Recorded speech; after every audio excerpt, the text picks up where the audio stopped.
Who are you? Who do you think you are? How do you see yourself? How does God see you? I suspect in most of our lives, how God sees us and how we see ourselves are vastly different. There's a story back in Judges chapter 6 that I think just illustrates this point in such a powerful way. It was a time when Israel had been led into the promised land, and God had warned them over and over again about idolatry, about worshiping the idols of the nations around them. But over and over again, Israel would be delivered by a judge, and then they'd go right back into the world of sin. It wouldn't take long, usually. When the judge died, they'd tend to go back into that old way of sin.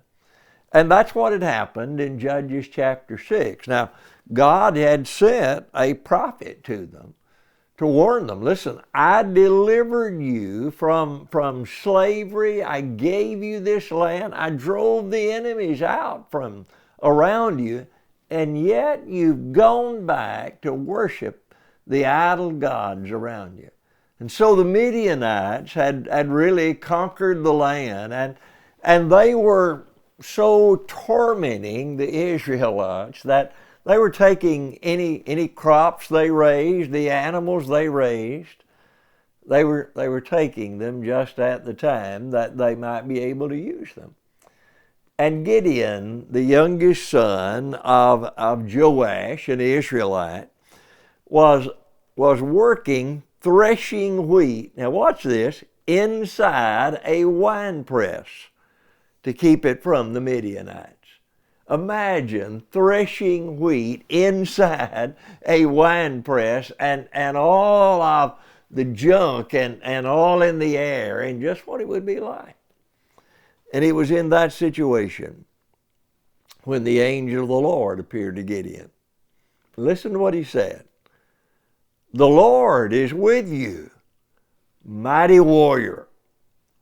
And then Gideon responds, pardon me, my Lord, but if the Lord is with us, why has all this happened to us? Where are all his wonders that our ancestors told us about when they said, did not the Lord bring us out of Egypt? But now the Lord has abandoned us and given us into the hand of the Midianites.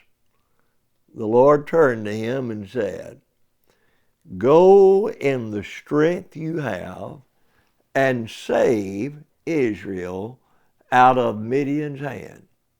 Am I not sending you? Now, Gideon again responds, pardon me, my Lord, but how can I save Israel? My clan is the weakest in Manasseh, and I am the least in my family. The Lord answered, I'll be with you, and you will strike down all the Midianites, leaving none alive. Gideon replied, if now I have found favor in your eyes, give me a sign that it really is you talking to me. Please do not go away until I come back and bring an offering and set it before you. And the Lord said, I'll wait until you return.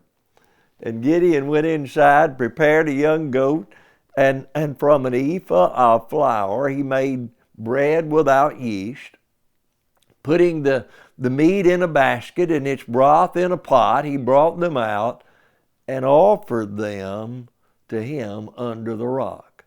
The angel of the Lord said to him, take the meat and the unleavened bread, place them on this rock, and pour out the broth. And Gideon did so. And then the angel of the Lord touched the meat and the unleavened bread with the tip of the staff that was in his hand. Fire flared up from the rock, consuming the meat and the bread. And the angel of the Lord disappeared. And then Gideon realized it was the angel of the Lord. And he exclaimed, Alas, sovereign Lord, I have seen the angel of the Lord face to face. But the Lord said to him, Peace, don't be afraid. You're not going to die.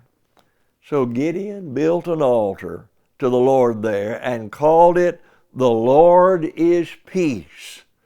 To this day it stands in Ophrah, the writer of Judges says. And that same night the Lord said to him, Take the second bull from your father's herd and take one of that is 7 years old and tear down your father's altar to Baal. Cut it down. Cut down the Asherah pole beside it.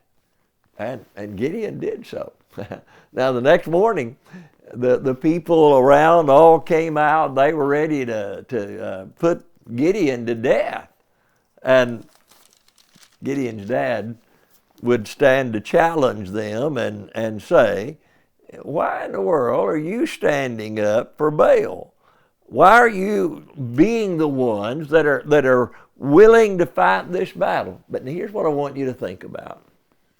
God saw Gideon as a mighty man of valor, as a mighty warrior. How did Gideon see himself? Oh, I'm just the least. My father's family are the least in this area. Our tribe is so small, and I'm the youngest in the bunch. I'm pretty much worthless. God said, No, you're my leader.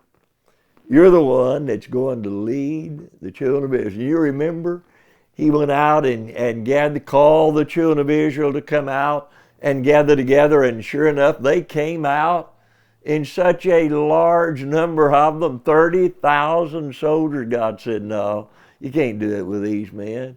Listen, if you were to go out and fight with that many, they'd think it was their own power. So tell all of them that are afraid to go home. And man alive, it must have been amazing when Gideon saw that 2/3 of them left. And God said, You still got too many. Go down to the stream and let's watch them drink. And those that just get down the water, you put down on one side. Those that dip up the water in their hand like this, he said, I want you to put them to one side. There were 300 of those that lapped the water, and he said, It's with that 300 you're going to win the battle. And he took him up on the side of the mountain where all the Midianites were gathered together, and there were thousands of them. And God said, I'm going to deliver them. He actually had Gideon to go down with one of his servants and just listen to the talk among the Midianites. And he heard a man saying to his neighbor, I saw a huge rock come rolling through our camp to destroy. Well, what was it? He said it was nothing more than the army of Gideon. Gideon knew. He went up and put his men, around 300 men, had them all with a torch in their hand, put a pot over that torch. And he said, Now, when I shout, and when I break my torch or my bowl to let the torch shine, every one of you make that torch, break that bowl, let the torch shine, and shout. The Lord, the power of the Lord and Gideon, the army of the Lord in Gideon is upon you.